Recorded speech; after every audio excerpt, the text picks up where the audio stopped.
Comenzamos con este programa Puebla Empresarial. El tema será vino mexicano, uso y costumbres. Y ya se encuentra en el estudio la invitada de este programa, la chef Elizabeth Cid. Damos inicio. Muy buenos días. Hola, buenos días. Esto es Puebla Empresarial. Agradecemos como todos los miércoles a nuestros amigos de Estrategia Intelectual las facilidades que nos dan para la realización de este programa. El día de hoy tenemos una invitada por demás interesante, una persona a la cual admiro y respeto mucho, además de ser una persona joven, es muy preparada, con un gran dominio sobre el tema. La chef Isabel Cid se ha especializado a lo largo de estos años en el tema del vino. Ella es una sommelier reconocida aquí en Puebla, además de su vasta actividad en el tema de la asesoría y cata de vinos. Sommelier, muchas gracias por acompañarnos, buenos días. Me gustaría que nos platicaras un poco sobre tu experiencia en función de la cultura del vino que tenemos aquí en México.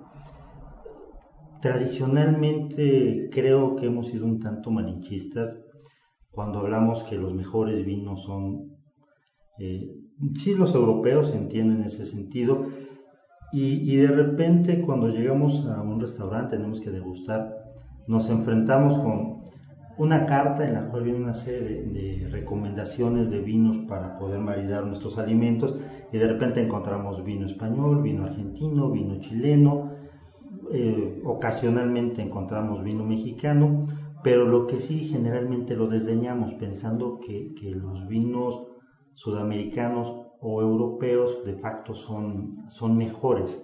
¿Qué nos puedes comentar? Primero que nada, muy buenos días y agradezco mucho la invitación a este espacio en el que podemos compartir un poco de lo que hemos visto en nuestra experiencia. Y sobre el tema de la carta de vinos mexicanos, efectivamente los primeros vinos en llegar a las mesas de los restaurantes, nuestros comensales siempre son de España o del Cono Sur, o ya en algunos casos ya restaurantes de un renombre mucho más alto, encontramos tema de vino francés, entre otras etiquetas. Sin embargo, pues hemos observado que en México nuestro crecimiento de consumo per cápita ha aumentado. Hace un par de años teníamos un consumo de unos 400 mililitros. Sí, era muy poco realmente comparado con las grandes potencias del vino. Estamos hablando de Argentina, que consumen alrededor de unas 20 a 30 botellas, dependiendo la zona. Estamos hablando de un tema de Francia, que nacen y prácticamente al viñedo vamos a tomar el vino y es parte de la convivencia de todos los días. Sin embargo, en ese par de años que comento, hemos aumentado de 400 ya a 700, casi 800 mililitros per cápita. Digamos que todos ya estamos haciendo un esfuerzo por entender un poco más la cultura del vino y ver que no es un tema nuevo para nosotros. Si recordamos un poco la época de la conquista, aquí en México no había tal cual la vitis vinífera como la conocemos actualmente, pero sí habían bastantes, viñedos silvestres. Recordemos la zona de Parras en Coahuila, la parte norte, que efectivamente toma su nombre por la cuestión de que cuando llegaron, ahora sí en expedición, del camino, real camino adentro, de tierra adentro, que parte de Zacatecas, para conocer el nuevo mundo hacia el norte, llegan a un valle en el que precisamente ven que hay un tipo de vid silvestre que dicen, bueno, es impresionante. Pensaron que aquí la vid pues no se iba a dar de la misma manera que se da en Europa. Entonces lo bautizan como el Valle de Parras y actualmente pues vemos que se encuentran vinícolas muy reconocidas como Casa Madero, tenemos ya otras como Rivero González y otras más locales que ya van en un proceso de crecimiento, ya van en un proceso emergente. Ahora, retomando el tema de la carta de vinos mexicanos, pues vemos que tenemos una oferta internacional bastante amplia y en el tema nacional pues un poco corta al principio. En la época de los 80s teníamos vinícolas como Monte Chanic, como Adobe Guadalupe, que hicieron realmente grandes esfuerzos por impulsar el vino mexicano. Sin embargo, hemos de tomar en cuenta que El vino en otros países es canasta básica, es un producto que efectivamente pues es subsidiado y pues tiene un apoyo. Y a veces... ¿Vale? Perdón, bien lo decías, desde que nacen los niños al viñedo, ¿no? Exactamente. Y aparte, con el tema ya de, digamos, fiscal y el tema de impuestos, pues nosotros sí, digamos que tenemos un poquito más difícil la situación. El productor pues sí tiene que sacrificar un poquito más para obtener realmente, que digamos que el negocio sea rentable. Digamos que en la época de los 80s, retomando el tema de las grandes vinícolas, pues realmente fueron quienes sostuvieron o digamos que soportaron las crisis económicas que tuvimos para seguir impulsando el tema del vino. Entonces a veces nosotros encontrábamos un vino a lo mejor con joven, un vino sin barrica, mexicano al precio de un vino español que tenía barrica, que tenía como cierta complejidad ya aromática, y decimos, bueno, si voy a pagar este precio por un vino que es relativamente joven contra uno que pues tiene, digamos, un poco más de añejamiento, que va a ser más complejo, pues se iban más por la parte compleja.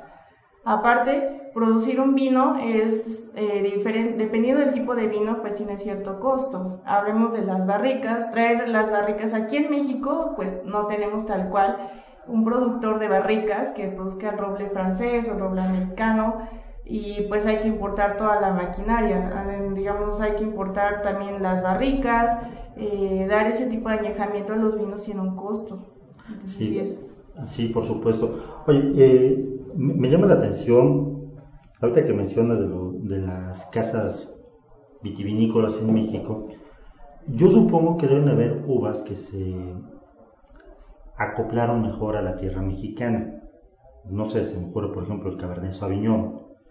Hay uvas que son características, no sé, como el Melba en Argentina, el Merlot tal vez. A mí en lo particular me gustan los vinos más fuertes, pero ¿cuál es la recomendación práctica que tú nos haces a la hora que vemos una botella de vino en un restaurante? Nos ponen una marca que corresponde a una determinada casa vitivinícola. Al lado nos ponen la uva, pero en realidad no nos dice gran cosa a los neófitos del tema. ¿Cómo puedo saber qué uva puede maridar mejor con determinados productos o qué uva puede ser placentera solamente para la plática, la sobremesa? Me queda claro que quien descorcha una botella de vino generalmente suele ser una persona que disfruta de una buena plática. Entonces vamos a dividirlo en dos partes. Una, ¿qué vinos me son útiles para comer y con qué? ¿Y qué vinos me son útiles para acompañar la sobremesa? Muy bien, pues empecemos con los vinos, las variedades, me preguntabas, sí, que son las variedades que se han adaptado muy bien al suelo mexicano.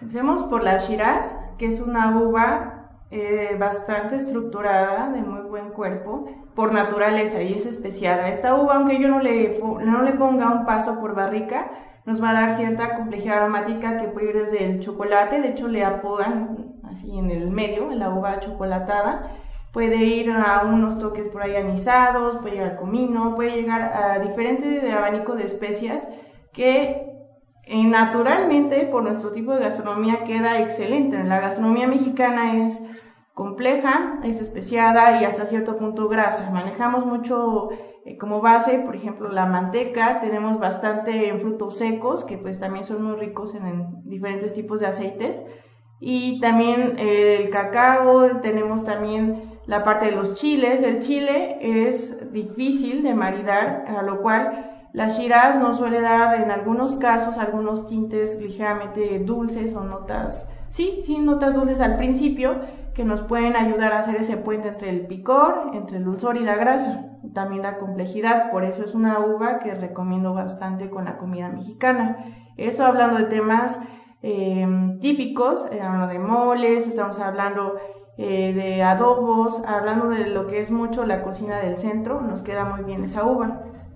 Si vamos a hablar ya del tema de la sobremesa, y quiero nada más un vino así como para la plática. Por ejemplo, ahorita que es la época del calor, yo sugiero mucho la Chenin Blanc, que la Chenin Blanc es una uva blanca, que se da muy bien en México.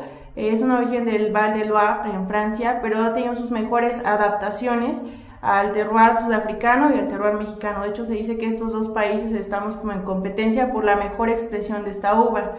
Y si queremos tener una sobremesa, no quiero absolutamente nada, quiero un aperitivo que sea agradable tanto a paladares que están empezando a descubrir el mundo como a paladares que ya tienen un conocimiento vasto del tema del vino. Invito mucho a probar esta uva. En el tema de vinos ya como de cuerpo medio, tenemos también la Tempranillo, que también es una uva que se ha adaptado muy bien. Esta es de origen español, la uva reina de España, y en mezcla con Cabernet da vinos de un cuerpo medio, balanceados, una acidez fresca. También nos puede ayudar mucho en la parte de la sobremesa. Si no queremos un vino de una estructura muy robusta, podemos optar por un Cabernet Tempranillo. Muy bien. Entonces, a ver, por ejemplo, normalmente cuando encuentro un Ribera del Duero o encuentro un Rioja, no sé qué uva es, debo entender que es Tempranillo. Exactamente. Es Tempranillo, que en Ribera del Duero le llaman tinto fino, tinta del país, y en Rioja, por ejemplo, le llaman pues tal cual, la Tempranillo. En otras uvas que se han adaptado increíblemente bien al suelo mexicano son la Nebbiolo. La Nebbiolo es una uva de origen italiano que, como su nombre lo dice, la nebbia, le gusta mucho la neblina. Entonces, el Valle de Guadalupe, que se caracteriza por tener esas mañanas así llenas de neblina que refrescan a la uva, pues da la condición perfecta para tener algo que recuerde mucho a la parte norte de Italia. O sea, ese terroir, ese clima que nos da como resultado una de las uvas más elegantes. Yo creo que en general en las tipicidades aromáticas que van desde las uvas francesas, italianas, entre otras, la Nebbiolo destaca por su elegancia. Tiene aromas muy característicos que pueden ir desde la trufa, que son como hongos que nacen bajo la tierra, no se pueden cultivar. Es un aroma, digamos, de cierto punto un poco soberbio. También va por el toffee, que es como un dulce de caramelo, así como caramelo de leche, pero un poco más elaborado.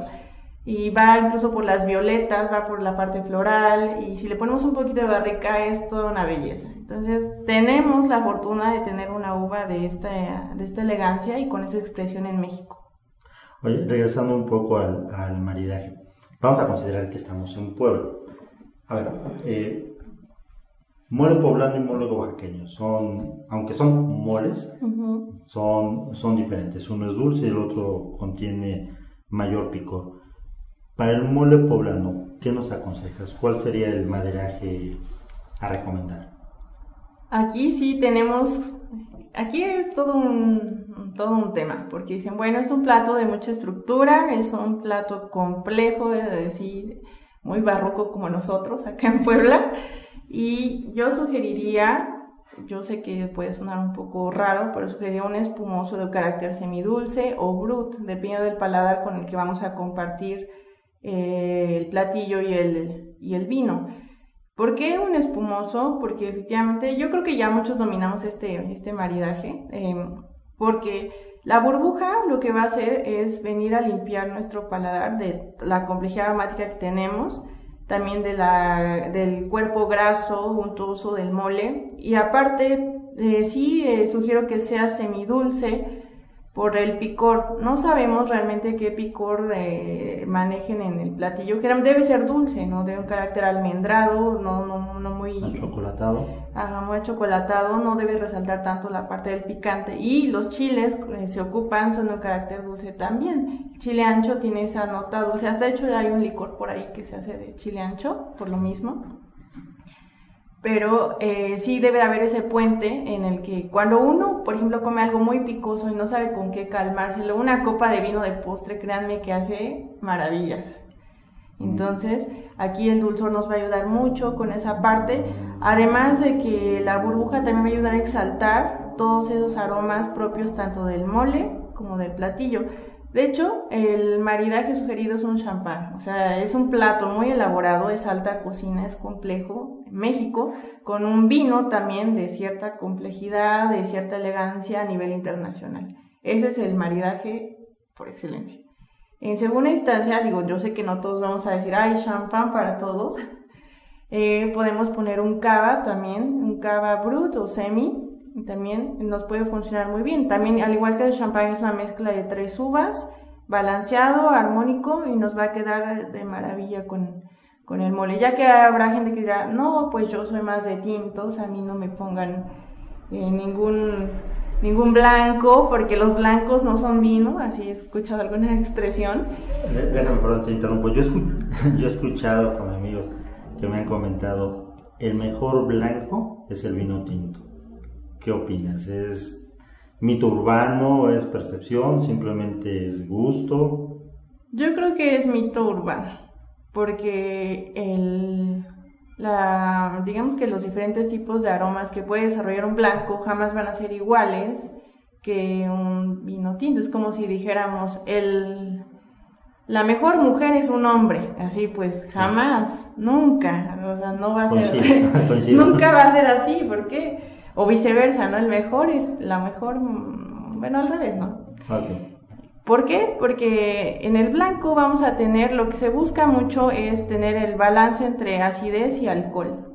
¿Y para qué tenemos este balance? Pues para refrescar. Finalmente la parte más interesante de un vino blanco siempre es la frescura que nos puede ofrecer. Aparte de la temperatura de servicio, pues ayuda mucho, por ejemplo, en este clima, a que nuestro paladar se refresque, y sobre todo en maridajes con ciertos ingredientes como espárragos, alcachofas, espinacas, limón, que por las notas amargas o las notas muy ácidas, pues no podríamos maridarlos con un vino tinto, sería imposible, bueno, no imposible, pues sería muy difícil sin que destaque esa nota metálica o sin que la acidez se salte muchísimo. Por ejemplo, si yo pusiera un ceviche, no, jamás nunca pensar con un vino tinto, sería definitivamente con un vino blanco, puede ser un Sauvignon Blanc, un Chenin Blanc, o dependiendo de qué sea el ceviche, pues escogería el tipo de vino. ¿Tú no recomiendas algún tipo de vino en particular en función de la temporada del año? Tú haces mención mucho al tema del calor. Mira, habitualmente en esta época de primavera, verano, en esta zona del país donde la temperatura aumenta de manera considerable, por ejemplo, yo acompaño mis postres con algún Zinfandel. ¿Con vino tinto? No, blanco, con Zinfandel blanco. Ah, el blanc de Zinfandel. Aprovechando que lo enfrías y te refresca. Pero me surgió ahorita la duda, porque sí, en efecto, lo hago normalmente en esta época de primavera-verano. No había caído ahorita en la cuenta que lo estás comentando, de la acidez y el alcohol en la proporción adecuada refresca. Exactamente. Y si ponemos un poquito, bueno, prestamos un poquito de atención a las etiquetas del vino en el grado alcohólico, un vino tinto siempre va a andar oscilando entre los 13 grados, 14 hasta 14.5, dependiendo de la región en la que se produzca el vino. Y para esto, el vino blanco, tenemos una graduación alcohólica que puede ir, si hablamos de un espumoso, desde los 7 grados hasta los 11 grados, los 14 ya las uvas más complejas y más estructuradas. Pero si nosotros bebemos, por ejemplo, un sorbo de vino blanco, y con esa gradación alcohólica mucho más suave, realmente nos va a parecer casi el alcohol imperceptible. Recordemos que el alcohol es volátil y mientras más fría o más baja es la temperatura, pues mucho menos lo vamos a sentir. En cambio, el vino tinto, que lo tomamos aproximadamente de 14 a 18 grados, dependiendo de la edad del vino que tengamos enfrente, vamos a sentir la sensación de calidez incluso al tomarlo, y pues ahora sí que se antoja más por una temporada de decembrina, de otoño, donde los vientos están fríos. Realmente lo que queremos es algo cálido que nos entre al cuerpo, y esta sensación pues no va a resultar tan agradable en esta temporada que estamos a unos 24 grados y nos entra ahora sí que la calidez del alcohol y vamos a sentirnos más sofocados por el calor que realmente con un vino blanco. Es como con la cerveza, por ejemplo, si yo les dijera ahorita a alguien, ¿qué se le antoja más? ¿Una copa de vino tinto o una cerveza? Sin lugar a dudas me va a decir que la cerveza, pues tiene calor la persona. Por eso se recomienda mucho la temporada de espumosos, blancos y rosados. Excelente apreciación. ¿Cómo dividimos el año? ¿Cuándo es conveniente un espumoso? ¿Cuándo un blanco? ¿Cuándo un rosado? Atendiendo a la temporada del año. Un espumoso, ahorita que estamos en época de primavera, hay muchas festividades como al aire libre, entonces yo sugiero, siempre es muy emotiva la burbuja, entonces cuando tengamos una ocasión especial, puede ser un vino espumoso, o tengamos un plato así, o cuando no sabemos qué vamos a dar, esta es la belleza del espumoso, es como el vino comodín de los maridajes. Tengo mejor una tarde con canapés, y no sé ni qué vamos a dar, o sea, me dicen, no, pues a ver, Eli, tú vas a traer el vino, ¿y qué va a haber? ¿Quién sabe? Pero tú traes el vino, ¿y a qué hora es? No, pues como a las 12 o las 2 de la tarde, es como comida, ¿no? A las 4 todavía. Hay que tomar muy en cuenta la hora también. Entonces digo, bueno, si yo no sé qué voy a llevar, y es una celebración, es con calor, es al aire libre, pues un espumoso me va a quedar de maravilla. Es el vino comodín, por excelencia. A ver, déjame entender. Me invitan a una comida, vamos a estar, se me ocurre, tal vez Atlisco, Puebla, probablemente Cuernavaca. Exactamente. Teniendo que entraremos a unos 32 grados por ahí de las 2, 4 de la tarde. La comida es indistinta, la opción es espumoso. Sí, efectivamente. Ahora, la siguiente pregunta, sí, continuando con la idea. Cuando llego a comprar vino, pensamos generalmente que el espumoso es solamente la champaña. Así es. Si me ofrecen una opción, una cava española o tal vez un chianti italiano, ¿qué hago? ¿Son de igual calidad? Yo entiendo que champaña es una denominación de origen, pero la pregunta es, ¿todos los espumosos son iguales? ¿Todos me servirían para el mismo fin? No, bueno, dependiendo. Tenemos vinos que son mezcla de diferentes uvas, como el caso del champán y el caso del cava. Cuando tenemos vinos de una sola variedad, los varietales espumosos generalmente son más ligeros en cuerpo y son más para acompañamiento de platos sencillos, como los mariscos al natural, o son para incluso un aperitivo. Entonces yo sugeriría vinos de mezcla. Yo sugeriría el cava, por la armonía que ya tiene entre las tres uvas, tiene un poco más de equilibrio y nos puede dar un mejor resultado. Entonces sugeriría que fuera un vino mezcla, o tal vez un chardonnay, que también es una uva con un buen cuerpo. Un chardonnay espumoso nos ayudaría. Y como no conocemos a todos nuestros invitados, vuelvo a sugerir el semi, porque hay paladares que ya están muy habituados a los vinos secos o los brut, y si nosotros les llevamos un vino dulce como un tipo Asti, que es de uva moscato, les va a decir, oye, esta miel es poco agradable, así como que mejor no me des vino y dame agua. Y también si llevamos a alguien que le gusta mucho el dulce y le damos un vino brut, nos va a decir, oye, ¿no sabes que mejor dame agua? Porque está muy seco, está muy fuerte, muy típico de las damas que empiezan a decir que es un vino muy fuerte cuando en realidad solo está carente de azúcar. Entonces un semi de 3 uvas, un cava si no le quiero invertir realmente tanto al vino, pero quiero tener un buen resultado. Oye, ¿y qué diferencia encuentro cuando veo una etiqueta Brut Imperial? ¿Hay alguna denominación? ¿Alguno es mejor? ¿O es solamente la función de la acidez? No, estamos hablando en la elaboración de vinos espumosos digamos que primero pasamos por el proceso de fermentación, ¿no? Obtenemos un vino blanco de muy buena acidez, un vino blanco de muy buena acidez. Si el vino blanco no tiene buena acidez, no puedo hacer un espumoso, porque sería un espumoso plano, aburrido y muy, muy pesado para tomar. Entonces necesito un blanco realmente de una buena acidez, y voy a volver a fermentar ese vino para obtener el gas, a tener el dióxido de carbono. Lo que voy a hacer es agregar levaduras, agregar una mezcla que le llamamos el licor de tirage, que es levaduras, vino y azúcar.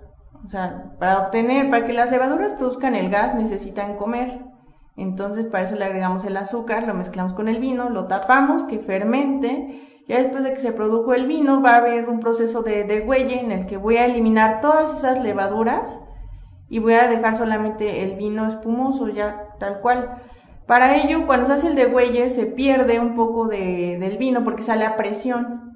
Entonces, ¿cómo recupero ese vino? Pues agregando lo que llamamos licor de expedición. En ese licor de expedición se coloca el dulzor final que yo quiero en el vino. Ya vienen ahí las clasificaciones que Brut Nature, Brut, que viene Demi-Sec, Sec, y ya viene el dulce, ¿no? Por ejemplo. Aquí en México es muy difícil que se produzcan vinos, por ejemplo, dulces tal cual, extranjeros. Nosotros sí ya empezamos a producir algunos espumosos dulces, pero espumosos dulces extranjeros es difícil que lleguen. Generalmente los que llegan son los Brut o los Demi-Sec, que vienen con 5 gramos aproximadamente de azúcar residual por litro, y los que le siguen vienen alrededor de 25 gramos, o sea, no es mucho azúcar. Muy bien, excelente explicación. Si no tienes inconveniente, vamos a un corte y regresando retomamos la plática.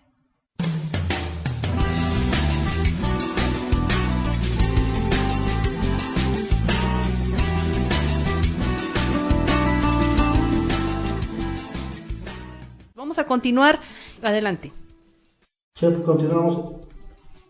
Yo recuerdo hace muchos años haber leído en algún lugar y que cuando se inicia el proceso de colonización aquí en México, los primeros viñedos se dieron en el centro del país. Y creo que algunos se conservan, sobre todo en la zona de Querétaro. Pero yo no puedo entender el centro del país sin voltear a ver a Puebla. ¿Alguna ocasión hubo vino en Puebla, vino poblano? Pues hay que saberlo y hay que darlo a conocer que sí, efectivamente los primeros viñedos en México no fueron tanto de esa parte, sino aquí en Puebla. De hecho contamos hace muchísimo tiempo, ahora también ya hay algunos, con viñedos. Fue de hecho la primera parte en ser plantada con la vitis, y de ahí se fueron partiendo hacia el centro y hacia el norte. Ya fue cuando empezaron después Querétaro, Zacatecas, San Miguel, y ya posiblemente hasta llegar a la parte de Parras, y lo último que se fue plantando realmente fue la zona de Baja California. En la franja mundial del vino, ¿no? Así es. Ok, de los viñedos, yo entiendo que las uvas se van adaptando, pero ¿hubo o hay alguna uva que sea naturalmente mexicana o que se reconozca como mexicana? Pues se tienen algunas especulaciones acerca de la uva Misión, que se dice que es la uva autóctona de México, aunque realmente no se elaboran vinos de esta uva, así como varietales, digamos, comercialmente conocidos. Se hizo un estudio ampelográfico y genético en el que se determinó que el ADN de la uva Misión realmente correspondía al de la uva Listán Negro, una uva que se da en las Islas Baleares de España. Entonces cree que realmente, ha llegado a la conclusión de que realmente esta uva fue las primeras en llegar a México, y ya pues se tuvo ahí como la parte del olvido y ya pues llegaron a ser desplazados los vinos de ciertas uvas por las variedades internacionalmente conocidas, la Cabernet, Merlot, entre otras, la Tempranillo. Oye, yo quiero pensar que la etnología ha mejorado mucho a lo largo de no solamente de la historia, de los siglos. Los primeros vinos datan de Persia, datan de Grecia, en esa zona, y tal vez estamos hablando de hace 5.000 años que se tienen vestigios históricos. Sin embargo, creo que los procesos de fermentación no eran los mismos. Tal vez el principio básico químico sí, pero también el que se madurara el vino, el que se fermentara en barricas de roble blanco, en barricas de roble americano, roble francés, pues obviamente ya fue un proceso posterior. Me imagino que la calidad del vino en esa época ha de haber sido muy deficiente.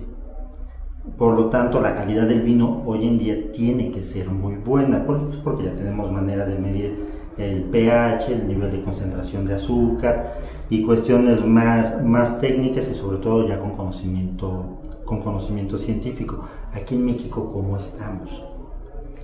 Pues aquí en México ya sobre todo en la parte de Baja California, pues sí se cuenta incluso con la especialidad ya para ser enólogos, para ser viticultores en forma, y ahí sí podemos decir que ya empezamos como en los grandes países productores, ¿no? Donde los niños pequeños pueden ir al viñedo, literalmente, pueden conocer la uva, cómo va creciendo, cómo va madurando la vid también, y pues se le está dando bastante impulso. De hecho tenemos aquí gente muy preparada, tenemos doctores en enología que son por la Universidad todavía de Francia, la Universidad del Vino, y ellos pues están trayendo todo ese conocimiento a México, desarrollando proyectos pequeños como la escuelita, un proyecto de Hugo da Costa, que empezó a dar impulso y conocimiento técnico a las personas que tenían viñedos, tenían sus tierras, efectivamente, pero pues cómo darle forma, pies y cabeza a esto para concretarlo en un proyecto enológico y comercial, además. Entonces ellos empiezan a producir su vino, etiquetas como tal vez, ¿puedo decir marcas? Sí, por supuesto, claro. Como Bodegas Pillán, por ejemplo, esta Casa de Piedra, que es finalmente el primer proyecto que empieza a romper los esquemas de que sí hay vino premium en México, de que sí hay vino de calidad, sí hay vino cuidado en todas sus fases. Y también tenemos por otro lado, a Víctor Torres Alegre. Este señor también es un doctor en enología, muy preparado, puedo atreverme a decir que uno de los más preparados que hay en México, y él con sus etiquetas como Cru Garage, con diferentes variedades, nos demuestra que hay vino en México que se puede guardar y que puede tener la misma complejidad que grandes etiquetas del mundo. Realmente les invitaría a darse una oportunidad a probar este tipo de vinos que ya son más complejos, de una elaboración mucho más cuidada, y ellos han trabajado de la mano, así digamos, ya se está viendo esa sinergia, ese trabajo en equipo de impulsar a los pequeños productores. Ellos rompen con ese esquema que tenemos en México de decir que somos cangrejos, ¿no? Es decir, cuando vemos que uno va saliendo, jalamos al otro y no lo dejamos salir y así, ¿no? O sea, realmente estos grandes conocedores y productores de vino están impulsando a cuantas personas quieran hacer crecer la parte de viticultura en México. Oye, el precio del vino, la calidad del vino va ligada al precio. Yo tengo la certeza, es pregunta, vamos, si yo compro una botella de 350 pesos, ¿me va a gustar menos que una de 700, por ejemplo? O sea, ¿qué me permite determinar, si es que no he probado antes este vino, y que un vino es bueno? Si normalmente lo primero que me encuentro antes de llegar a un asesor es una botella, una etiqueta que no me dice nada a mí neófito del tema, que va ligada a un precio, y entonces veo un abanico de opciones en función al precio. En otros productos el precio puede determinar el proceso, consecuentemente la calidad del proceso y de los insumos, pero el vino. En el vino, voy a entrar un poco al tema de mercadotecnia.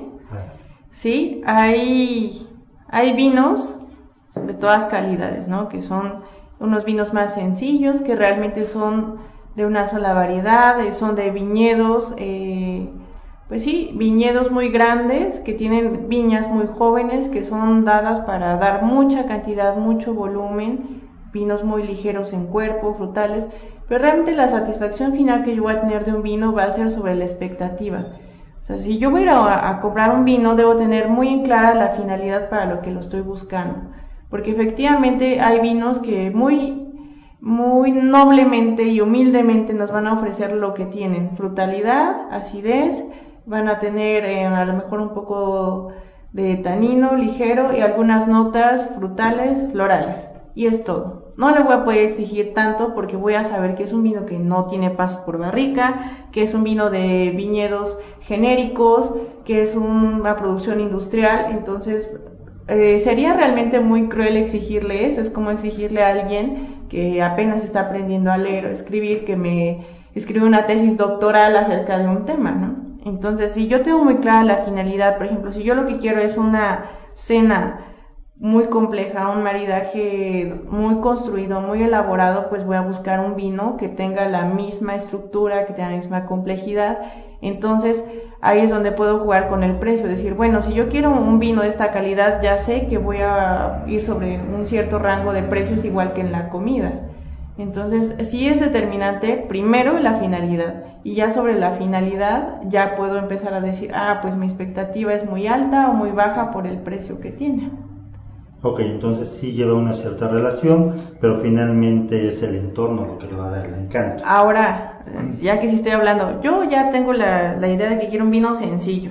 Y sí, aún dentro de los vinos sencillos hay vinos que van a precios más altos y otros más bajos. Realmente no se determina la calidad por el precio, si sabes estrictamente la pregunta, ya que encontramos productores que realmente son los emporios del vino y nos dan una calidad increíblemente buena, increíblemente alta por un precio pues bastante económico. También veamos el origen. Hay productores pequeños que van a tener que hacer un esfuerzo mayor realmente por producir y por darnos, digamos que es como si le dijéramos a alguien que produce dulces de manera artesanal y alguien que produce, por ejemplo, chocolates tipo Hershey's. O sea, a Hershey's no le va a costar lo mismo que al pequeño productor. Claro. Y va a ser muy difícil que comparemos los estándares de calidad.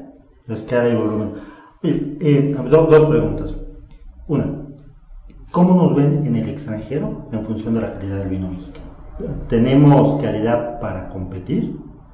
Yo creo que sí tenemos calidad, y digamos que la desventaja que tenemos todavía es que nuestra producción es pequeña, muy pequeña para la demanda internacional.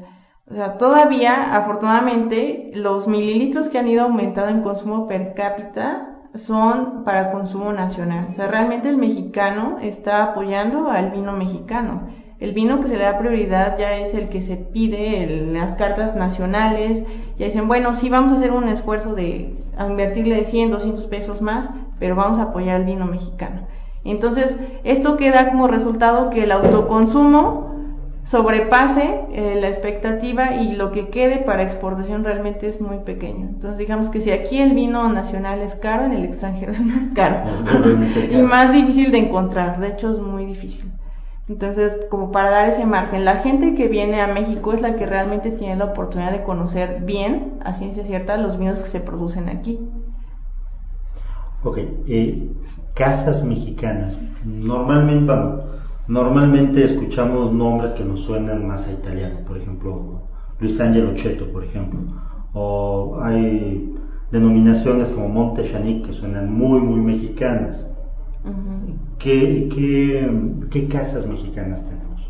Casas mexicanas, pues realmente tenemos como Bodega Santo Tomás, que es una de las igual más antiguas, empieza con las misiones de los dominicos. Realmente los viñedos de Baja California, casi todos vienen por misiones y empezaron con una finalidad de uso religioso, meramente. Yo creo que me voy a salir un poquito del paréntesis, recordando la época de la Reforma, en la que pues se expropió toda la parte de los bienes eclesiásticos y se dio al gobierno. Se le debe un poquito la conservación de la cultura del vino en México a la iglesia, mucho, realmente, porque las personas dejaron de producir vino a razón.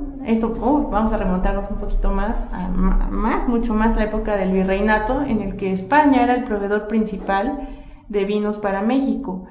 Y también se empezó a producir vino aquí en México por ordenanzas desde la época de Hernán Cortés, en la que se decía que debíamos de tener por cada indio 1000 viñas y 1000 olivos para satisfacer la producción de la dieta básica de los españoles que estaban empezando a residir en México. Entonces, los viñedos empiezan a crecer y a dar tan buena uva y tan buen vino que realmente el vino de México ya era muy barato a comparación del vino que se traía de España. Era caro, y por el viaje, que era pues cruzar el mar prácticamente, llegaba en malas condiciones, llegaba muy caro, y entonces decía la gente, bueno, pues si yo puedo tener un muy buen vino, una calidad muy buena, muy buen precio, ¿para qué voy a comprar vino de España? Voy a comprar vino de acá, que está en excelente calidad y un muy buen precio. Entonces las ventas empezaron a bajar muchísimo, para lo cual pues ya los productores españoles no les gustó ni tantito, empezaron a hacer reclamaciones a la corona de, oye, nuestras ventas están cesando porque ellos tienen vino y ya prefieren su vino a nuestro vino. Entonces, como esto era un supuesto golpe a la economía española, mandaron a arrancar todas las viñas que habían en México, o sea, destruir todos los viñedos, y los únicos viñedos que se conservaron fueron los de meramente uso religioso, los que habían en los conventos, en los monasterios, eran los que estaban, digamos, en función, y era solamente para el uso interno. Y entonces Y es donde nace y si crece todavía la parte de las misiones, que son las misiones que empiezan, digamos, a evangelizar la parte norte de México y empiezan a establecer los viñedos, y como pues no se pueden meter con ellos porque son la iglesia, pues ellos siguen produciendo vino. Entonces sí, se le debe bastante. De hecho, recordemos en la época de la independencia que estaba don Miguel Hidalgo enseñando diferentes oficios, entre ellos la viticultura, cosa que tampoco era muy bien visto por la corona de España. De hecho, lo tenían en un concepto de ser un rebelde que no acataba pues todos los lineamientos que ellos traían.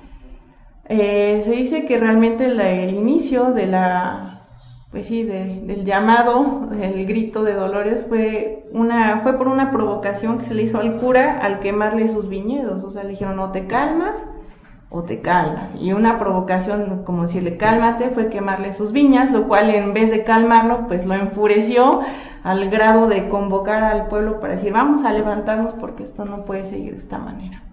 Sofía, fíjate todo lo que trae la historia y la cultura del vino. Pensaríamos que la aventura del vino comienza enfrente de un estante con la expectativa de un momento agradable una vez que tenemos la botella de vino en la mano, pero en realidad lo que me estás comentando es que ha venido de la mano con la evolución del México de la corona, del México independiente, de las barricas, bueno, no de las barricas, de la uva mexicana, de su adaptación al suelo mexicano, del desarrollo de la industria con las vicisitudes en función de los impuestos y las restricciones que pueda tener esta industria en el país, la dificultad de salir al mundo. O sea, es todo un proceso muy, muy largo y muy complejo. Y todo esto para poder degustar en agradable compañía con una buena comida, una buena copa de vino. Ya nada más para terminar, porque el tiempo se nos ha venido encima. Temperaturas. Vino blanco, ¿cuál es la temperatura ideal? Va mucho en función de las variedades también. Si tengo variedades como Sauvignon Blanc, por ejemplo, que es una variedad considerada como ligera o como muy herbal, cítrica, o verdejo, vino español generalmente, se recomienda unos 7-8 grados aproximadamente. Si ya hablamos de variedades con más cuerpo, o ya yéndonos a la Chardonnay, a la Gewürztraminer, podemos tener una temperatura un poquito más alta, que va de los 8 o hasta, en el caso de la Chardonnay con barrica, porque la Chardonnay es una de las pocas uvas que soporta la crianza en barrica blanca, puede ir hasta los 10 grados. Ok, cuando hablamos de Chardonnay, ¿podemos incluir también champaña? No, eso ya entra en vino espumoso. En vino espumoso. Pero sí, también hay un champán tan complejo que llega a poder servirse a los 10 grados. Ok, cuando hablamos de tintos, porque vuelvo a los mitos urbanos, cuando dicen el vino tinto no se enfría, se toma a temperatura. Yo quiero ver que estés en Ensenada, Baja California, y lo tomes a 40 grados. O ahorita, ¿no? Que nos salgamos y vamos por un vino tinto. Sí, claro. No, hay temperaturas estándares que van desde los 14 a los 18 grados. 14 a 16 grados vinos jóvenes. Con jóvenes me refiero a que no tengan una crianza en barrica, que sean vinos para consumo inmediato, y sobre todo los que tienen rosca, la mayoría son vinos jóvenes para tomarse inmediatamente. Entonces voy a hablar, por ejemplo, si tengo un Shiraz de Australia con una taparrosca y que me diga que es añada 2014 y que no tiene crianza en barrica, pues inmediatamente 14 grados a 15 puede ser una temperatura bastante buena. Y si ya hablo de los grandes reservas, o bueno, vinos con una crianza media, ¿no? Que sean por el caso de España, crianza. Crianza ya lo podría yo recomendar a una temperatura de unos 15, 16 grados para que esté fresco, pero tampoco esté de una, digamos, no tan frío como para empezar a cambiar las características organolépticas del vino. Si ya hablo de un vino, un gran reserva o vinos de guarda, ya que tienes ahí un 2005, un 2002, definitivamente 18 grados. Ok. Y por último, hace un momento hiciste el comentario, rosca. Encontramos vinos, botellas que vienen con rosca, con corcho, y ahora encontramos también vinos con una especie de tapón sintético. Uh-huh. ¿Varía eso la calidad o las condiciones físico-químicas del vino? La calidad no, porque hay vinos de muy buena calidad que están así que embotellados con corchos sintéticos o con rosca. Lo que sí es la finalidad. Generalmente son vinos en los que ya no se busca que haya una evolución en sus características organolépticas. ¿Por qué? Porque es un sello totalmente hermético. O sea, es un vino que ya está así, va a ser a lo mejor de calidad altísima, pero ya no quieren que evolucione, ya va a quedarse así. Sin embargo, cuando hablamos de vinos que son diseñados para una guarda larga, por ejemplo, si hablamos de un Barolo que en 10, 15 años que puede estar ahí guardado, pues le voy a poner un corcho que sea 100% corcho y que no sea de aglomerados, porque también hay corchos que son de restos de corcho que se comprimieron y se hicieron como un bloquecito que va a funcionar como corcho, sino que sean de una corteza pura de alcornoque, y con esto hay una microoxigenación que sí permite esa evolución del vino. Muy bien, excelente. Pues básicamente no me queda más que no me resta más que agradecerte tu presencia, el que nos hayas orientado, nos hayas llevado de la mano por este mundo del vino, y comentarle a todas las personas que nos escuchan que podrán seguirte de manera muy puntual todos los viernes en una colaboración semanal que vas a tener con nosotros en Pueblo Empresarial, en nuestra sección